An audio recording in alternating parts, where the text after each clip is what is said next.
मैंने एक अच्छा काम किया और कंपनी ने मुझे 1,28,000 युआन का जुर्माना लगा दिया। लेकिन मैंने न सिर्फ एक पैसा भी नहीं दिया बल्कि कंपनी से 50 लाख की कॉम्पनसेशन भी निकलवा ली। एक जनरल मीटिंग में नए ट्रेनी ने अचानक प्रोजेक्टर को मेरी परफॉर्मेंस इवैल्यूएशन टेबल पर स्विच कर दिया। बॉस और पूरी कंपनी की नजरें तुरंत मुझ पर टिक गईं। ट्रेनी ने घमंड से ठुड्डी उठाई और कॉन्फ्रेंस टेबल पर ढेर सारी फोटोज फेंक दी। बॉस, मैं इनकी कंप्लेन कर रहा हूँ क्योंकि ये हर दिन कंपनी की कार का इस्तेमाल अपने बच्चों को लाने ले जाने के लिए करते हैं। ये कॉर्पोरेट व्हीकल का प्राइवेट यूज है। मैं रेकमेंड करता हूँ कि इन्हें तुरंत फायर कर दिया जाए। बॉस का चेहरा तुरंत गुस्से से भर गया। मैंने उस प्रमोशन के लिए बेचैन ट्रेनी को दया भरी नजर से देखा जिसे वो कंपनी की कार कह रहा था। वो असल में मेरी 6 मिलियन युआन की लग्जरी कार थी। बिजनेस नेगोशिएशंस को आसान बनाने के लिए मैंने इसे कंपनी को फ्री में दिया था ताकि इमेज अच्छी बने पूरे 2 साल तक। उसने अगली स्लाइड खोली जिसमें एक एक्सेल शीट थी। मैंने रफ कैलकुलेशन किया कि डायरेक्टर लिन रोज लगभग 40 किलोमीटर ट्रैवल करते हैं। फ्यूल और वेयर एंड टेयर जोड़कर मंथली कॉस्ट कई हजार युआन बनती है। Director Liang company cost cutting policies लागू कर रही है। मुझे लगता है हमें शुरुआत टॉप मैनेजमेंट से करनी चाहिए। ऐसा बिहेवियर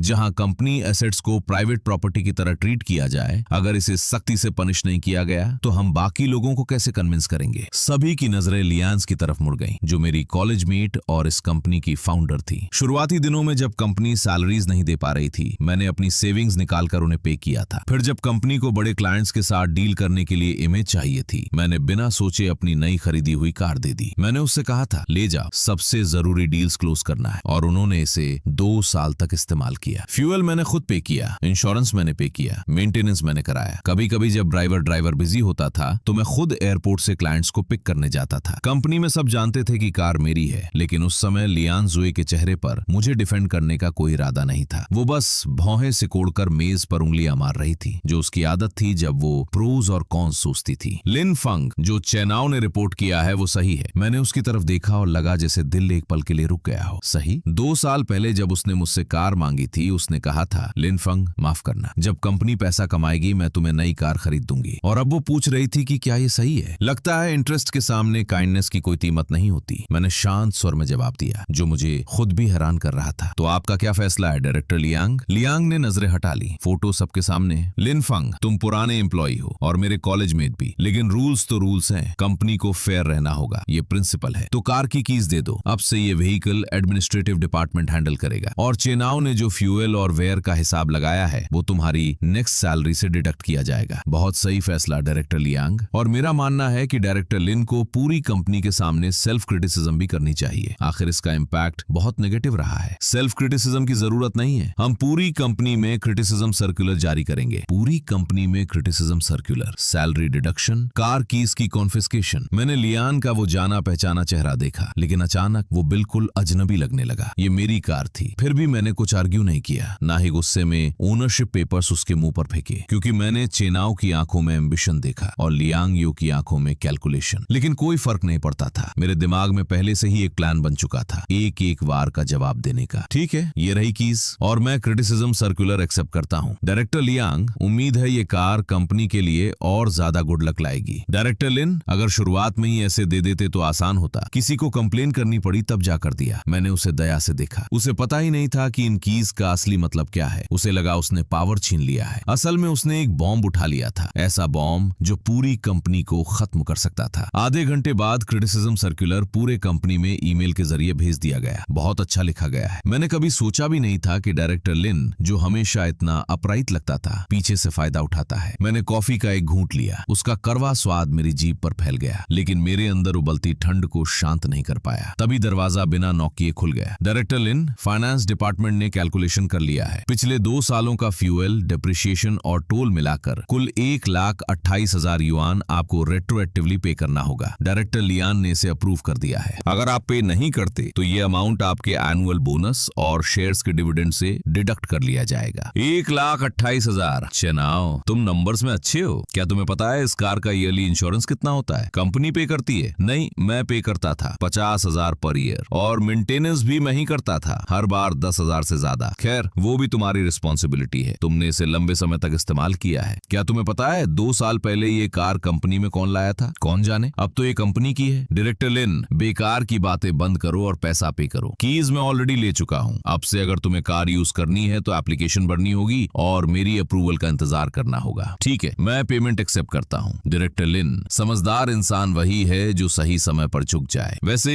डायरेक्टर ली ने कहा है कि नेक्स्ट वीक एक इम्पोर्टेंट क्लाइंट आ रहा है। कार से अपने पर्सनल सामान हटा लेना, ऐसा ना हो कि क्लाइंट बेबी सीट या टॉयज देखकर कंपनी की इमेज खराब समझे। एक ट्रेनी जिसे कंपनी में आए 3 महीने भी नहीं हुए, वो COO लेवल के डायरेक्टर की व्हीकल यूसेज अप्रूव करेगा। सिर्फ सोच कर ही ये पूरी तरह एब्सर्ड लग रहा था। हेलो लॉयर, मैं लिन फेंग बोल रहा हूँ। हाँ, मुझे एक लीगल मैटर पर कंसल्ट करना है, कंपनी द्वारा प्राइवेट प्रॉपर्टी के इलीगल अप्रोप्रिएशन और रेट्रोएक्टिव चार्जेस के बारे में। फोन रखने के बाद मैंने ड्रॉर खोला, नीचे से एक एनवेलप निकाला। डॉक्यूमेंट्स, मेरे पास सबूत थे, हर ट्रांसफर रिकॉर्ड, हर इनवॉइस, सब संभाल कर रखा था। रजिस्ट्रेशन सर्टिफिकेट पर साफ लिखा था लिन फेंग। 2 साल पहले लियांगवे की मदद के लिए मैंने कार कंपनी को दे दी थी। लिन फेंग, क्या मुझे तुम्हारे साथ रेंटल कॉन्ट्रैक्ट साइन नहीं करना चाहिए? मैं तुम्हें 2000 पर मंथ रेंट दे सकती हूँ। छोड़ो, हम दोस्त हैं, कंपनी अभी शुरू हुई है, थोड़ा बचा लेते हैं, इसलिए हमने कुछ भी साइन नहीं किया। मुझे लगा ये फ्रेंडशिप है। अब समझ आया, वो चाकू था जो मैंने खुद उनके हाथ में दे दिया। अगर उन्हें फॉर्मल होना है, हिसाब करना है तो ठीक है, पूरा हिसाब होगा। मैं खड़ा हुआ, ऑफिस से निकला और अंडरग्राउंड पार्किंग में गया। ये कुशन फेंक दो, कितना बेकार है। और ये डेकोरेशन क्या है, इसे भी फेंको। प्रंग के बॉक्सेस भी निकालो, कौन जाने क्या पर्सनल सामान हो। वो मेरा 8000 युआन का कस्टमाइज्ड लेदर कुशन था और वो डेकोरेशन मेरी बेटी का हैंडमेड लकी चार्म था। ड्राइवर, कार यहीं छोड़ो, हम ऊपर जा रहे हैं। चेना खुद ड्राइवर सीट पर बैठ गया, स्टीयरिंग पकड़कर फोटो ली और सोशल मीडिया पर पोस्ट किया, माय न्यू राइड। मेहनत करने वालों की किस्मत कभी खराब नहीं होती। मैंने वो पोस्ट देखा और लाइक कर दिया। एंजॉय करो चेनाओ, उम्मीद है ध्यान से चलाओगे।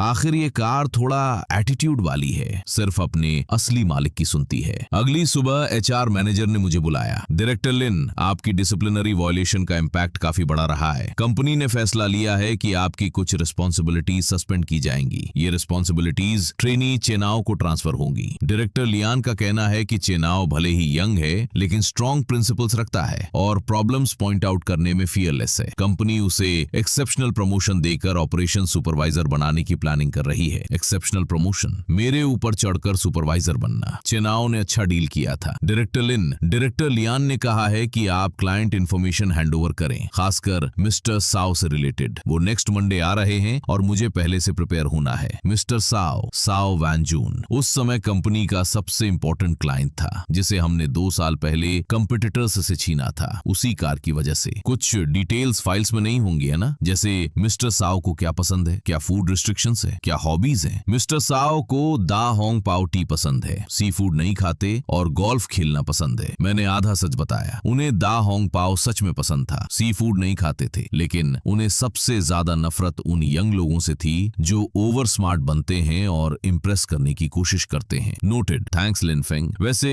कीज मैंने ड्राइवर W को दे दी है। डायरेक्टर लियान ने कहा है कि अब ये कार सिर्फ हाई लेवल क्लाइंट्स जैसे मिस्टर साओ के लिए यूज होगी, बाकी समय पार्क्ड रहेगी। ठीक है, पार्क्ड, देखते हैं कितने दिन पार्क्ड रहती है। दोपहर में मैं ब्रांड शोरूम गया। मिस्टर लिन, आपको देखकर अच्छा लगा। कार बिल्कुल ठीक है, कोई इशू नहीं। मुझे फुल इंस्पेक्शन करानी है और ट्रैकिंग सिस्टम अपग्रेड भी। जरूर। क्या आप कार लाए हैं? नहीं, कुछ दिनों में कोई लेकर आएगा। ध्यान रखना, जैसे ही कार वर्कशॉप में आए तुरंत सभी डोर्स लॉक कर देना। मेरे इंस्ट्रक्शंस के बिना कोई भी इसे बाहर नहीं ले जा सकता, समझ गए? कार आपके नाम पर रजिस्टर्ड है। हम तो बस आपके ऑर्डर्स फॉलो कर रहे हैं। असल शो अब शुरू होने वाला था। मैं टैक्सी लेकर वापस ऑफिस गया। बिल्डिंग के सामने से गुजरते हुए मैंने देखा वही क्विनन धीरे धीरे पार्किंग से बाहर निकल रही थी। वाह लिन फेंग, टैक्सी में जा रहे हो? सॉरी, डायरेक्टर लियान एक डील क्लोज करने जा रही हैं, इसलिए हमें कार रिक्वाजिशन करनी पड़ी। इतनी गर्मी में इतना मेहनत मत करो, घर जाओ और अपने बच्चे का ख्याल रखो। मेरी कार मेरी फ्यूल से अपने काम कर रहे थे और ऊपर से मेरा मजाक उड़ा रहे थे। क्या ही खूबसूरत फैमिली है, खून चूसने वाले लोग। हेलो, मैं एक फ्यूल कार्ड डीएक्टिवेट करवाना चाहता हूँ। हाँ, तुरंत ब्लॉक कर दीजिए। अभी कार ब्लॉक करना उन्हें फायदा देना होता, अगर ब्लॉक करना था तो सही मोमेंट पर करना था। हेलो, इस इलाके के बेस्ट रियल एस्टेट एजेंट से बात कराओ। अगर हिसाब करना है तो बिल्डिंग का भी पूरा हिसाब होगा। कंपनी का करंट ऑफिस एक बिल्डिंग में था जो मेरी ओन प्रॉपर्टी थी। जब लियान ने बिजनेस शुरू किया था वो अच्छी ऑफिस अफोर्ड नहीं कर सकती थी, तो मैंने अपने पिता से मिली प्रॉपर्टी उसे मार्केट रेट के आधे रेंट पर दे दी। कॉन्ट्रैक्ट सालाना था, बस आपसी भरोसे पर रिन्यू होता था। अगले महीने उसकी एक्सपायरी थी। चेनाओ कॉस्ट कटिंग करना चाहता था तो शुरुआत रेंट से होनी चाहिए। फ्राइडे रात को मैं घर पर अपनी बेटी के साथ खेल रहा था, तभी फोन आया। लियान का कॉल था। लिन फेंग, तुम कहाँ हो? घर पर। फ्यूल कार्ड काम क्यों नहीं कर रही? वैन फ्यूल भरवाने गया था लेकिन कार्ड ब्लॉक दिखा रहा है। ओ, वो कार्ड मेरे पर्सनल नेम पर है, वो खो गया था इसलिए मैंने ब्लॉक ब्लॉक कर दिया। तुमने जानबूझकर किया डायरेक्टर लियान। पहली बात, वो मेरी पर्सनल कार्ड है, मैं जब चाहूं ब्लॉक कर सकता हूं। दूसरी बात, अगर कंपनी कार यूज कर रही है तो मेरी पर्सनल कार्ड से फ्यूल क्यों मरवा रही है? क्या फाइनेंस डिपार्टमेंट हर महीने फ्यूल का पैसा ड्राइवर को नहीं देता? ठीक है लिनफेंग, बहुत अच्छा, अब से कंपनी खुद खर्च करेगी और तुम भी कंपनी के रिसोर्सेज यूज करना भूल जाओ। परफेक्ट डायरेक्टर, ये तो बस शुरुआत है। संडे रात को मैंने सारे डॉक्यूमेंट्स और रिसीट्स निकाले और बिल्डिंग का लीज कॉन्ट्रैक्ट भी देखा। कॉन्ट्रैक्ट में साफ लिखा था वैलिड टिल 7 मार्च 2026, यानी कल। अगर रिन्यू नहीं हुआ तो वे इलीगल ऑक्यूपेंसी में होंगे। मैंने थोड़ा सोचा और एजेंट को मैसेज किया, कल सुबह 10 बजे न्यू टेनेंट्स लेकर आना। परफेक्ट लिनफेंग, ये लोकेशन बहुत डिमांड में है। एक फाइनेंशियल कंपनी डबल रेंट देने को रेडी है, कोई प्रॉब्लम नहीं, बस करंट टेनेंट नहीं होना चाहिए। कल का दिन बहुत इंटरेस्टिंग होने वाला था। मिस्टर साओ आने वाले थे। एजेंट न्यू टेनेंट्स लाएगा, चेनाव शो ऑफ करेगा और मैं पूरा जाल समेटूंगा। मैं बैठा और एक पेपर पर कैलकुलेशन करने लगा। क्विनान 3.2 मिलियन, परचेज टैक्स 2,80,000, 2 साल का इंश्योरेंस 1 लाख, 2 साल मेंटेनेंस 80,000, 2 साल fuel 60,000, office rent difference 1.2 million, advance salaries 5 lakh, total 5.42 million. मैंने उस नंबर को देखा और हंसी आ गई। 5 मिलियन खर्च करके मैंने एहसान फरामोश लोगों को पाला। उन्होंने धन्यवाद तो नहीं दिया, उल्टा मुझे ही दोषी बना दिया। 1,28,000 का फाइन। कल मैं उनसे सब कुछ वापस लूंगा, इंटरेस्ट के साथ। मंडे सुबह 9 बजे मैं अपने डेस्क पर बैठा धीरे धीरे सामान समेट रहा था। उनकी नजरों में मैं अब आउटडेटेड डायरेक्टर था और चेनाव नया राइजिंग स्टार। मिस्टर साओ आ गए। ठीक है, वांग कार लेकर एंट्रेंस पर जाओ, जल्दी। मिस्टर साओ वेट कर रहे हैं। क्या हुआ? जल्दी करो, नहीं स्टार्ट हो रही। अभी तो ठीक थी। क्या ब्रेक दबाया? हाँ दबाया। फिर क्या हुआ? सबसे क्रिटिकल मोमेंट पर failure. Director Lian, car lock हो गई है, एंटी थेफ्ट सिस्टम एक्टिवेट हो गया है, इंजन इमोबिलाइज्ड है, स्पेयर की एडमिन सेफ में है, ले आओ। इस कार का सिक्योरिटी सिस्टम टॉप लेवल का था। रिमोट से लॉक होने के बाद ओनर के हाईएस्ट पासवर्ड के बिना कोई नहीं चला सकता था। लिनफेंग, ये तुमने किया है ना? कार क्यों नहीं चल रही? डायरेक्टर लियांग, अगर कार खराब है तो रिपेयर करवा लो, मुझे क्यों बुला रहे हो? मैं मैकेनिक नहीं हूँ। बेवकूफ मत बनो, सिर्फ तुम ही कंट्रोल कर सकते हो। अनलॉक करो। मिस्टर साओ बाहर इंतजार कर रहे हैं। अनलॉक? डायरेक्टर लियांग, आपको याद नहीं कि फ्राइडे को सुपरवाइजर चैन ने इसे कंपनी के लिए ले लिया था? कीज उसके पास है, मैनेजमेंट उसके पास है। अब अगर कार नहीं चल रही तो मुझसे क्या लेना देना? इंपॉर्टेंट क्लाइंट्स को रिसीव करने के लिए स्ट्रॉन्ग प्रिंसिपल्स वाले सुपरवाइजर चैन ही सही है। अनलॉक करोगे या नहीं लिनफेंग? मैं तुम्हें ऑर्डर देती हूँ, अभी अनलॉक करो। मुझे ऑर्डर दोगी? लियांग किस अथॉरिटी से? बॉस होने के नाते।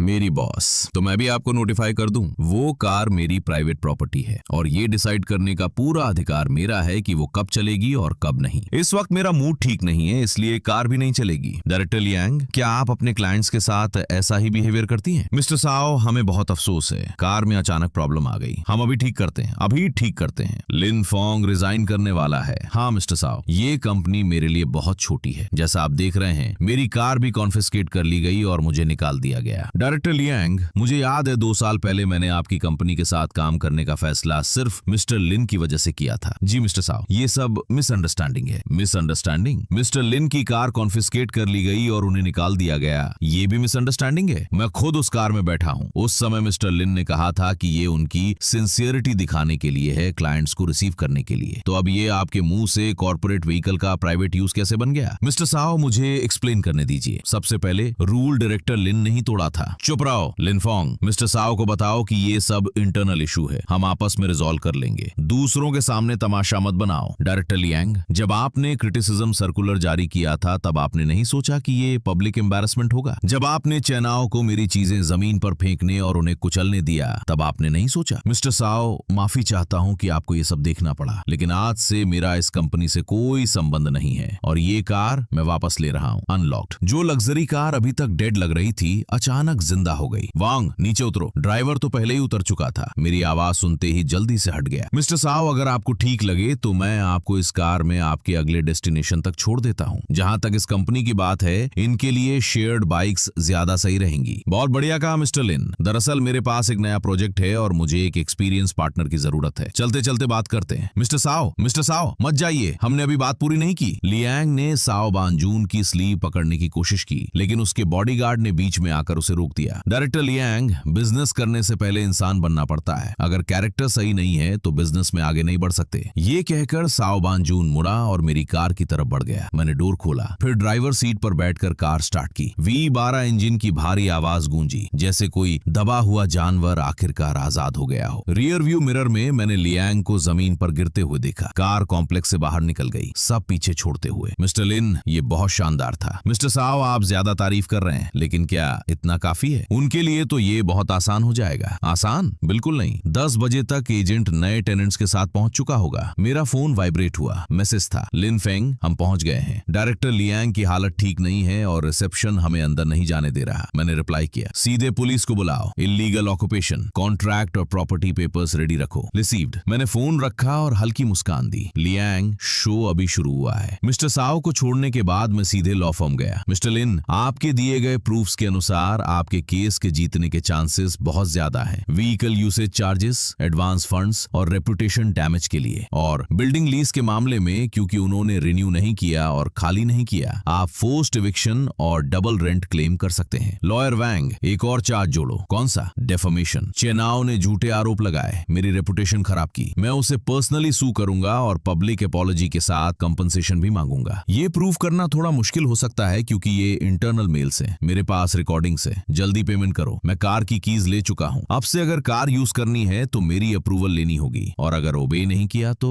मिस्टर लिन, आप बहुत प्रिपेयर्ड हैं। अब चेनाओ बच नहीं पाएगा। जब मैं लॉ फर्म से निकला तब शाम हो चुकी थी। एजेंट पुलिस और नए टेनेंट्स को लेकर बिल्डिंग पहुंच चुका था। ये प्रॉपर्टी पेपर्स और लीज कॉन्ट्रैक्ट है। कॉन्ट्रैक्ट पिछले महीने एक्सपायर हो चुका है, रिन्यूअल नहीं हुआ। आपके पास 3 दिन है खाली करने के लिए। कुछ डरावने दिखने वाले लोग एंट्रेंस पर खड़े थे और रिसेप्शन पर बैठा लड़का डर से कांप रहा था। नए टेनेंट्स डेट कलेक्शन का काम करते थे और वो लोग मेरे जैसे बिल्कुल भी पोलाइट नहीं थे। लियान अपने ऑफिस में बंद हो गई और बाहर आने की हिम्मत नहीं हुई। चुनाव को ढाल बनाकर आगे कर दिया गया, लेकिन उन कलेक्शन वालों ने कुछ ही सेकंड में उसे चुप करा दिया। आखिर में वो रोने लगा। अरे लड़के, तेरी बॉस कहाँ है? खुद छिप गई और तुझे आगे कर दिया? मुझे नहीं पता। उधर साओ वन जून ने भी तुरंत एक्शन लिया। दोपहर 2 बजे एसएओ ग्रुप के लीगल डिपार्टमेंट ने ऑफिशियल नोटिस भेज दिया। लियान की कंपनी के सारे कॉन्ट्रैक्ट्स टर्मिनेट कर दिए गए और ब्रीच के लिए क्लेम का अधिकार भी रिजर्व रखा गया। इतने बड़े झटके के बाद लियू की कंपनी प्रैक्टिकली खत्म हो गई। तभी लियांगवे का कॉल आया। हाँ लिन फोंग, तुम्हें और क्या चाहिए? क्या तुम मुझे पूरी तरह बर्बाद करोगे? डायरेक्टर लियांग, आप ऐसा क्यों कह रही हैं? मैं तो बस अपना हक वापस ले रहा हूँ। अगर मिस्टर साओ ने कॉन्ट्रैक्ट तोड़ा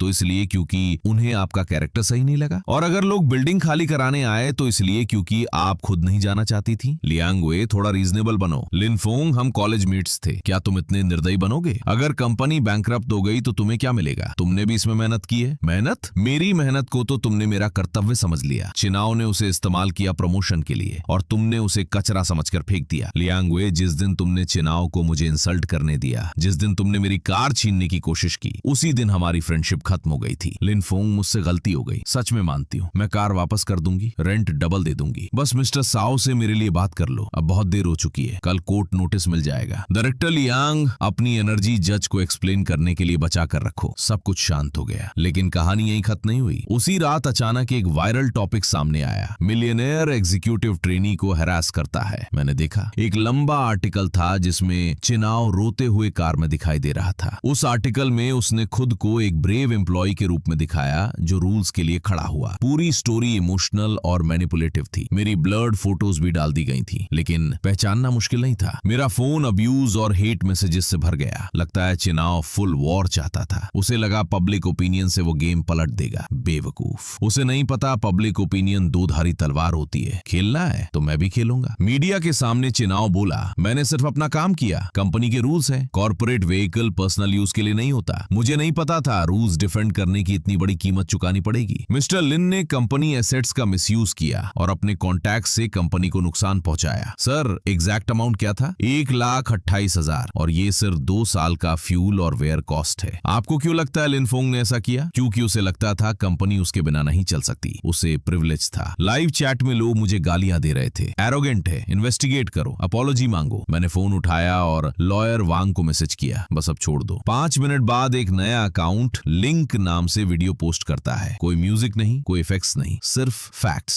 पहला, proof chain, car invoice, registration, insurance, maintenance records. दूसरा, money flow, bank statements, fuel card records. Live chat अचानक शांत हो गया। रिपोर्टर्स के फोन्स पर भी नोटिफिकेशन आया। उनकी सिंपैथी तुरंत शॉक और एक्साइटमेंट में बदल गई। डायरेक्टर लियांग, मिस्टर लिन के प्रूफ सही हैं। कार उनकी पर्सनल प्रॉपर्टी है। मिस्टर चेन, क्या रिकॉर्डिंग में थ्रेट्स आप दे रहे हैं? क्या आप पब्लिक सिंपैथी मैनिपुलेट कर रहे थे? नहीं, ये एडिटेड है, फेक है, सब मिसअंडरस्टैंडिंग है। लियांग वे चिनाओ को लेकर भागने की कोशिश करती है। कैमरा सब रिकॉर्ड कर लेते हैं। लियांग वे पूरी तरह टूट चुकी थी। चिनाओ का चेहरा सफेद पड़ चुका था। ये बैटल में जीत चुका था पूरी तरह। कुछ दिनों बाद लियान की कंपनी ऑफिशियली बैंकरप्ट घोषित हो गई। असल में ऐसा होना जरूरी नहीं था, लेकिन उसने मिस्टर साओ को नाराज कर दिया। पब्लिक में इंसल्ट हुई, क्लाइंट्स चले गए और ऊपर से मेरा लीगल क्लेम। पूरी फाइनेंशियल चेन टूट गई। चिनाओ को निकाल दिया गया। कहा जाता है वो बहुत बेइज्जती के साथ गया। कॉलीग्स ने उसे ब्लेम किया, कुछ ने उस पर पेपर्स भी फेंके। जब उसने लियांगवे से कॉम्पनसेशन मांगा तो उसने उसे जोरदार थप्पड़ मारा। सब तुम्हारी वजह से हुआ। अगर तुम स्मार्ट बनने की कोशिश ना करते तो कंपनी कभी नहीं गिरती। उस एक थप्पड़ ने उसका करियर भी तोड़ दिया और उसका सपना भी। 1 महीने बाद मेरी नई कंपनी के ऑफिस में मैंने लियान सू को रिसीव किया। लिनफोंग, आपके लिए कोई आया है? लिनफोंग, हमारी पुरानी फ्रेंडशिप के लिए केस वापस ले लो। अब मेरे पास कुछ भी नहीं बचा। मेरा घर और कार जब्त हो चुके हैं। मैं कर्ज में डूबी हुई हूँ। अगर तुम केस जारी रखते हो तो मैं जेल चली जाऊंगी। लियान यू, जब तुम मुझे 1,28,000 का फाइन लगा रही थी तब क्या तुमने इस दिन के बारे में सोचा था? मैं जेलसी में अंधी हो गई थी। मुझे तुम्हारे पैसे से, तुम्हारी एबिलिटी से और इस बात से जलन थी कि पूरी कंपनी तुम्हें फॉलो करती थी। मैं साबित करना चाहती थी कि मैं बॉस हूँ। मैं तुम्हें सुपर पास करना चाहती थी। इसलिए तुमने चेनाओ को टॉलरेट किया। हाँ, वो मुझे मेरी यंगर सेल्फ की याद दिलाता था। एम्बिशन से भरा हुआ एम्बिशन। अगर वो एबिलिटी और प्रिंसिपल से सपोर्टेड ना हो तो वो सिर्फ ग्रीड होती है। लिनफोंग, सच में मुझसे गलती हो गई। प्लीज मुझे माफ कर दो। कम से कम मुझे तुम्हारे लिए काम करने दो ताकि मैं कर्ज चुका सकूं। मैंने उसे जमीन पर घुटनों के बल बैठे देखा, लेकिन मुझे कोई सेटिस्फैक्शन नहीं हुआ, सिर्फ दुख हुआ। ये वही कॉलेज फ्रेंड थी जिसे मैंने दिल से हेल्प किया था। ये वही पार्टनर थी जिस पर मैंने भरोसा किया था। इंटरेस्ट के सामने इंसान इतना कमजोर हो जाता है। लियांग, मुझे स्टाफ की कमी नहीं है। मैं खड़ा हुआ और ग्लास विंडो के पास जाकर नीचे शहर की भीड़ देखने लगा। केस जारी रहेगा। 50 मिलियन की कंपनसेशन फाइनल है। ये प्रिंसिपल है। अब तुम्हारा आगे क्या होगा ये तुम्हारी किस्मत है। तुम जा सकती हो। लियान यू के बाद अगला नंबर चेनाओ का था। उसने मुझे काउंटलेस मैसेजेस और अपॉलॉजी लेटर्स भेजे थे। मैंने किसी का जवाब नहीं दिया जब तक कोर्ट के दिन उससे सामना नहीं हुआ। लिनफोंग, मैं रुका, सनग्लासेस उतारे और उसकी तरफ देखा। चेनाओ, क्या तुम्हें लगता है तुम्हारे साथ इनजस्टिस हुआ है? उसने तुरंत सिर हिलाया। मुझे ऐसा नहीं लगता। मैंने 6 मिलियन कार पर खर्च किए, 5 लाख सैलरीज पर, 1 मिलियन रेंट सब्सिडी पर, और बदले में मुझे तुम्हारी कंप्लेंट और ह्यूमिलिएशन मिली। तुमने सिर्फ एक जॉब खोई और एक बैड रिकॉर्ड मिला। मैंने लगभग अपनी डिग्निटी खो दी थी। प्रमोशन चाहना गलत नहीं है, लेकिन किसी की काइंडनेस पर चढ़कर ऊपर नहीं चढ़ा जाता। ये लेसन 1,28,000 में नहीं आता।